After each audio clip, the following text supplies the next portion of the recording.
Yes, as Lisa has told you, I am now a temporary research and teaching assistant at the University of Corsica.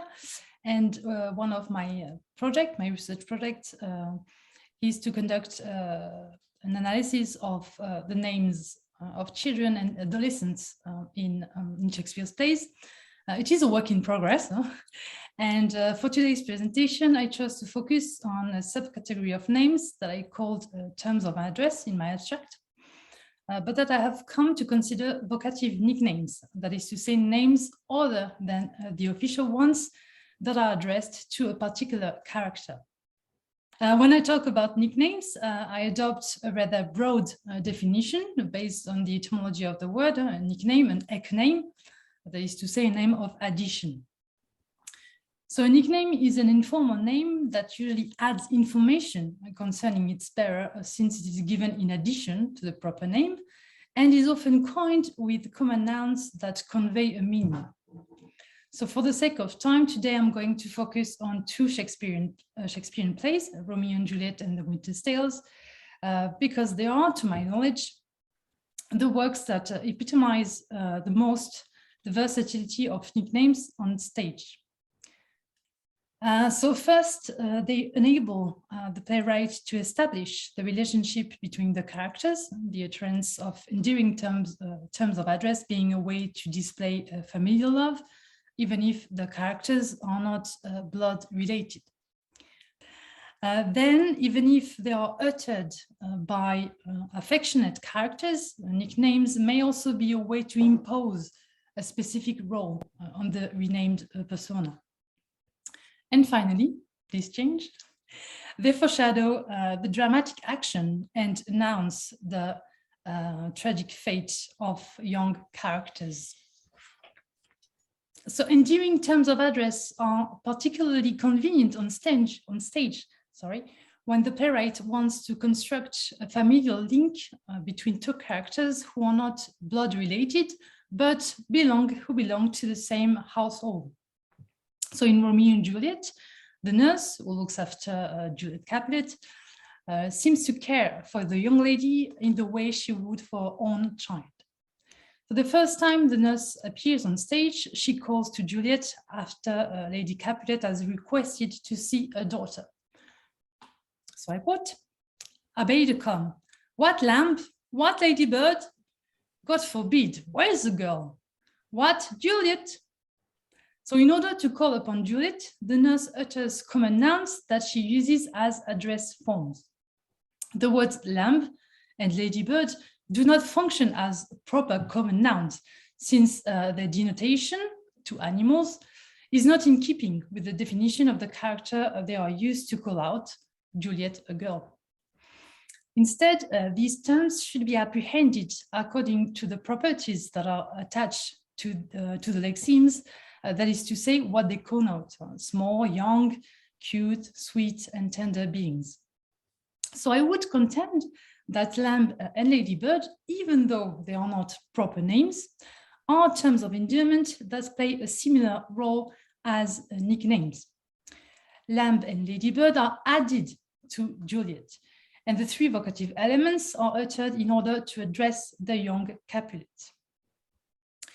So the mention of the first name in these lines, Juliet, may be a way to indicate that the endearing terms are indeed addressed for the girl, because it is the first time the nurse speaks. It's the first time the audience consider the nurse on stage, and the spectators and also the readers may not know yet the kind of relationship the two women have. So what mainly differentiates lamb and ladybird from proper names is the nuance they add. Juliet does not convey the characteristics the word lamb and ladybird bring to mind, characteristics that the nurse puts forward through the terms she uses in order to show what a protégé represents for her, a sweet young girl, and her feelings towards her. She adores her. So neither actual common nouns nor proper names, these terms of endearment that show the grammatical liminality of nicknames are what one would generally call pet names. That is to say, a nickname expressing fondness or familiarity. So it should be noted, no, this one, thanks. It should be noted that this expression did not exist as such in early modern England. The word appeared in the late 18th century. Nonetheless, William Camden, in his Remains of a Greater Work Concerning Britain, so written in 1605, sorry. So Camden describes occurrences he calls pretty names, which could provide us with the proper appellation for these elements. So in an attempt to decipher semantically laden surnames such as peaceable or Beauclerk, Camden infers that these names were initially nicknames bestowed on individuals. So I quote, "For who would have named himself peaceable and ready, without land, Beauclerk, Strongbow, etc." There's quite a long list, but the concurrent voice of the people, and likewise in surnames. In these pretty names, as I may term them, from flowers, fish, birds, habitude, etc., it may be thought that they came from nurses in former times here, as very many, or rather most, in Ireland and Wales do at this present. So given the fact that some pretty names were based on the animal and plant kingdom, lamb and ladybird in Romeo and Juliet could thus be considered pretty names that the nurse coins for Juliet. So Camden does not mention mothers as pretty name users, a fact that is made obvious in Romeo and Juliet, since Lady Capulet only addresses her daughter as Juliet, daughter, daughter Juliet, or girl, whereas the nurse's pretty names convey a closer relationship with the young lady. So using endearing names was a common habit during the early modern period, and their morphological structure was likely to change from one speaker to another. So indeed, according to the nurse, her husband also called Juliet Jewel when she was but a child. So Jewel is coined after the proper name of Juliet. It is a backclipping of the initial non-stressed syllable, and Camden's category of nickname that he calls nurse names would befit this occurrence. So Camden gives a few examples of nurse names. So Bill and Will for William, Clem for Clemens, Nat for Nathaniel, Mab for Abraham, Keith for Christopher, Mund for Edmund, Hall for Harry, etc., etc. There is a very, very long list. It's one page. If you want to have a look at it, it's quite long. So the proper equivalent of Camden's nurse name would be a hypocorism. That is to say, an official expressive form of a name morphologically derived from the personal name. So as its very etymology shows, a hypocorism is a term of endearment since it comes from a Greek word that means to caress.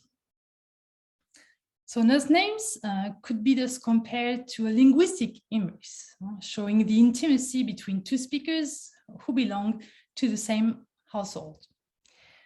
Interestingly, Marie Trepp, who undertook the task of gathering past and present hypocorisms in a dictionary, considers that hypocorism is too, I quote, barbarous a word to define such an affectionate language. So she does away with the linguistic vocabulary by renaming these occurrences mot caresse, and caress words. I found this expression quite interesting. So, however, even if Jewel is a mot caresse, it may have a more pragmatic function. When the nurse reveals the nickname, she relates an episode of Juliet's childhood. She explained how the very young girl would gamble, hurting her forehead as she was playing. So the nurse's husband then picked her up, uttering the following words: "Dost thou fall upon thy face? That will fall backward when thou art small wheat. Will the not? Jewel? So we can see, so here I've put on the slide, you can see the entire paragraph, but I've just quoted the lines from the nurse's husband. I mean, what he was, what he said according to the nurse. So we can see that Jewel appears 3 times in a few lines in this extract that you have on the slide, and it is a linguistic representation of what Juliet will be when she grows up, namely a wife. So Eric Patridge reports that the verb to fall backward means to fall and then lie on the back, and that it denotes, I quote, the time-honored and most usual posture of a woman inviting or preparing for sexual intercourse. So Jewel may also be linked to July, the birthday month of the characters, and the period when, I quote from Romeo and Juliet, hot days, on the end of the quote, favor the passionate flames of romance. So the nurse's husband may thus imply that when Juliet will be of age, I quote, when thou hast more wit, she will marry and fulfill her duties as a wife. So the body comment of the man also finds an economic implication.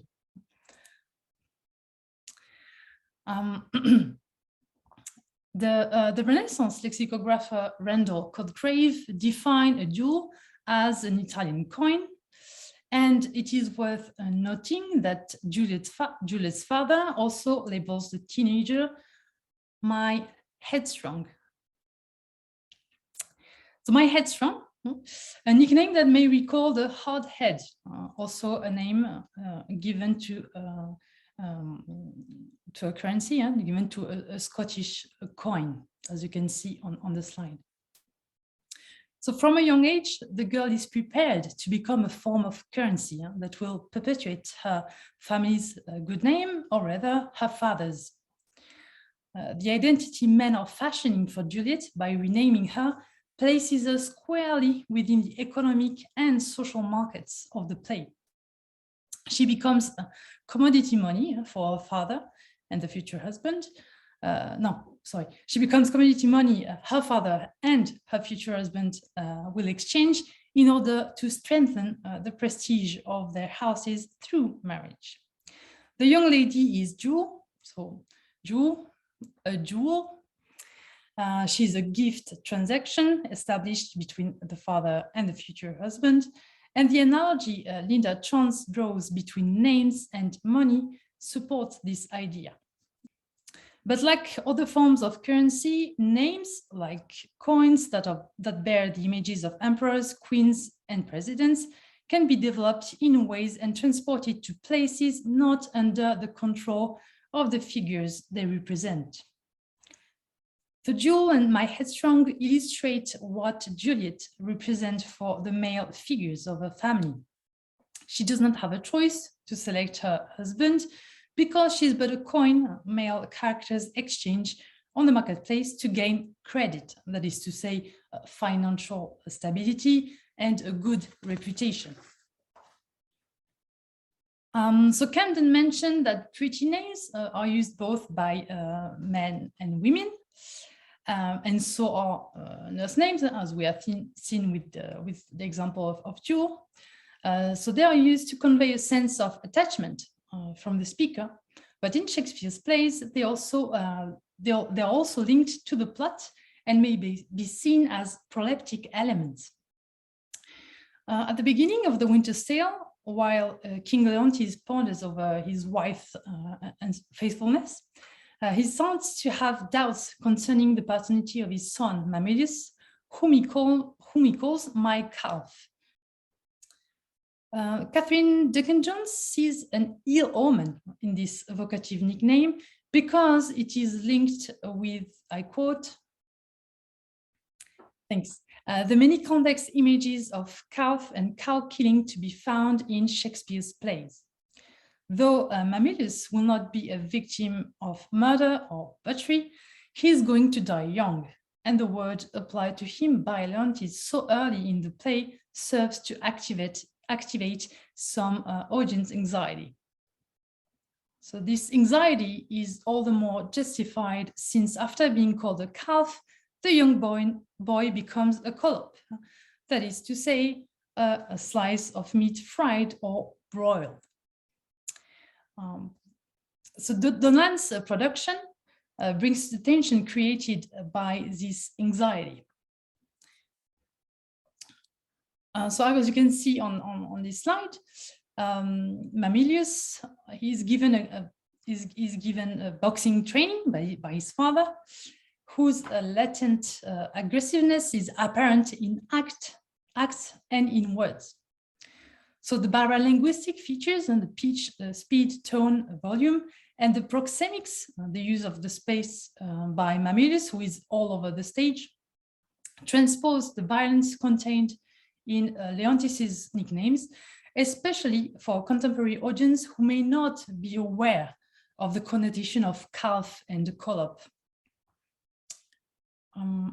So collop has also a visual echo in the scene, since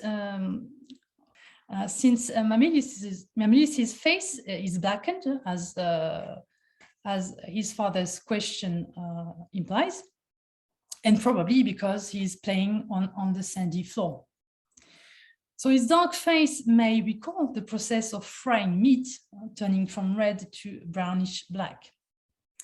In this scene, calf and collop, two pretty names that are supposed to be taken of affection from a father to his son, actually turn into prophetic verbal elements, as the polysemic connotations of the words announce Mamilius's tragic end. So the boy's death is the result of the emotional strain caused by his mother's imprisonment following Leontis's accusation. So essentially, collateral damage triggered by his father's acts. So because of his jealousy, Leontis sees Mamilius as bittersweet, since he does not know whether he really is his son. And this fact is also expressed by another expression, by the oxymoronic epithet sweet villain that Leontis uses to address his son. So even though the young boy probably understands the various pretty names as affectionate names, an underlying tension exists, and the inner struggle Leontis is facing can be observed through the way he addresses Mamilius. So portraying the young boy as an easy prey, calf, is a relevant choice. But calling him collop amounts to reducing the child yet further from an animal designed for butchery to a small piece of steak cut from such a beast. It reveals that there is no turning back for Leontis, whose jealousy will lead to the destruction of his family. So I hope that my presentation has proven Julian Franklin's comment on nicknames when he said that nicknames can kill or caress. Terms of endearment, pretty names and nursenames, or what Camden called pretty names and nursenames, that are the equivalent of our pet names and hypocorism today, really establish linguistic bounds even between the characters, even if they are not from, they are not blood related. However, the double entendre and the polysemy of some words that convey a meaning can and do lead to some ambiguity. We don't know whether it's all about love, or if there is another, there are underlying tensions or underlying meaning. And thanks to, or because of this semantic motivation, nicknames, these unofficial official names, these terms of endearment, become proleptic elements that that announce the end, the tragic end of the young characters. So thank you very much. And all my apologies again for this technical problem. Thank you, Charlène, for your interesting presentation. Are there any pet names among Romeo and Juliet? Pet names.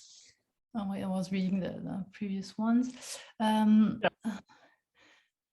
have lost my picture here, but this is Grant Smith, and I've done a little bit of work with Shakespeare also.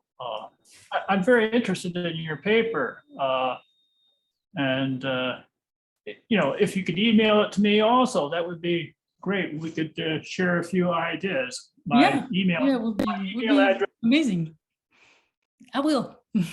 Thank you very much. Yeah, I'm really looking forward to reading your comments or suggestions, because I've read, of course, your papers, and I'm waiting for your book to be delivered. So yeah, it will be an honor. Yeah. I'm flattered by your interest. So are there any pet names among Romeo and Juliet?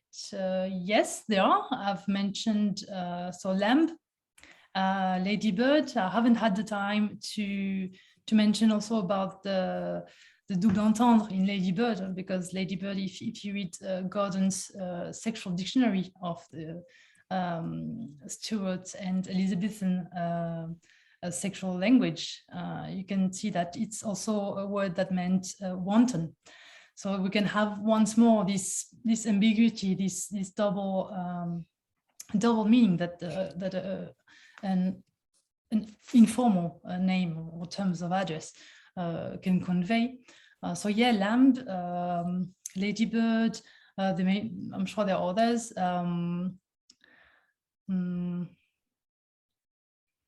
It doesn't, I can't remember now, but I'm sure there are. No, sorry, maybe it's going to come later. I will maybe put put it on the chat if it's the case, but right now. A name that occurs in a couple of Shakespeare's plays is Bacchus, and it's used by Leontes in addressing which one? Sorry? Could you say that again? B-A-C-O-C-K. It simply means little rooster. Oh, yeah, okay. That. Oh, yeah, okay. Yeah, you have Chuck as well. Yeah. But yeah, Chuck. Yeah, okay. Is this one Bacchus? Is it in Romeo and Juliet though? It occurs in several plays. Yeah, but I'm not sure it's in Romeo and Juliet. That's why I was really trying to answer the whose question was it? Anna's question. In reference to Mamilius, Leontes uses it, and of course, in Twelfth Night. Yeah, it's used a lot. Yeah, it is used. There are several references to chickens and stuff by Sir Toby Belch when he's teasing Malvolio, putting him into a jail cell. You know, he uses that back and forth. I just wanted to thank you, to say thank you to all the people who were involved in organizing this conference. It must have been a nightmare, literally. So thank you so much, and I was really happy to be part of it. If I couldn't attend all of the papers. I mean, it's been really, thank you, both the speakers.